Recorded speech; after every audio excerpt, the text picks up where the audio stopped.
Te mai duci să ieși tu niște urială? Da. Eu să niște o găleată de aia de urială. Salutare, fraților! Am revenit pe o săptămână ceva, că n-am mai făcut.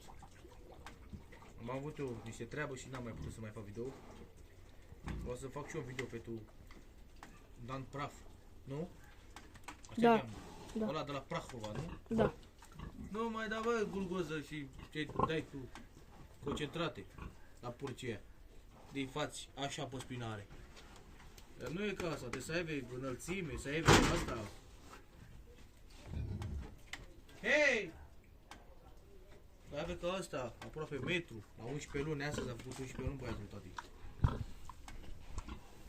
Castrat de o săptămână, a fost ieri. Se urasă Duroc, parcă, da, Duroc cu Pietrean. Taxul a fost un Duroc. În 2 ani de zile s-a făcut de vreo 600 de kg. Ăsta, anul ăsta, nu se face plus minus 600. Plus minus. Nu anul ăsta, anul ăla. Ăsta să taie în 2026 spre 2027. Gogul ăsta.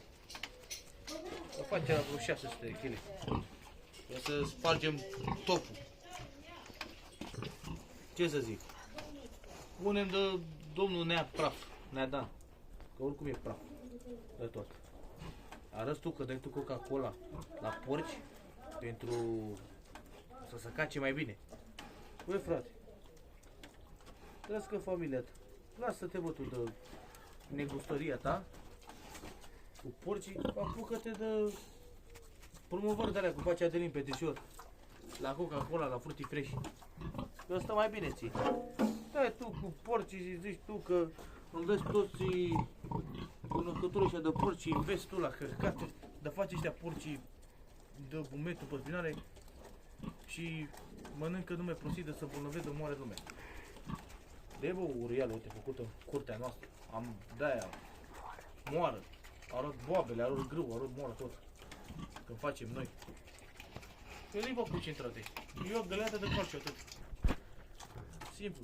Și ouăle nu lipsește din masă. Dimineața 2, la 12, 2, seara 2.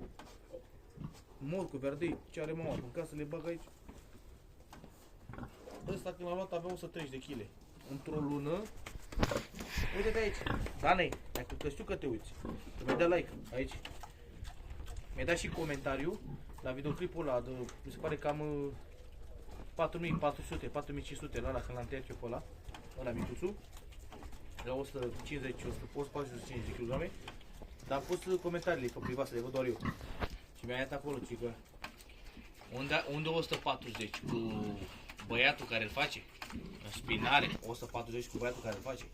Oricum fi tu, orică o fi altcineva cu controla, nu mă interesează. Eu strict la tine fac referire.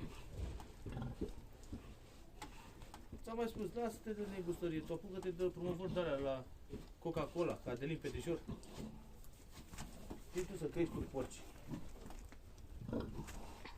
Bă, dacă n-ai asta în sânge, nu poți mă să crești un porc, să stai de... Hai că vă las cu bine.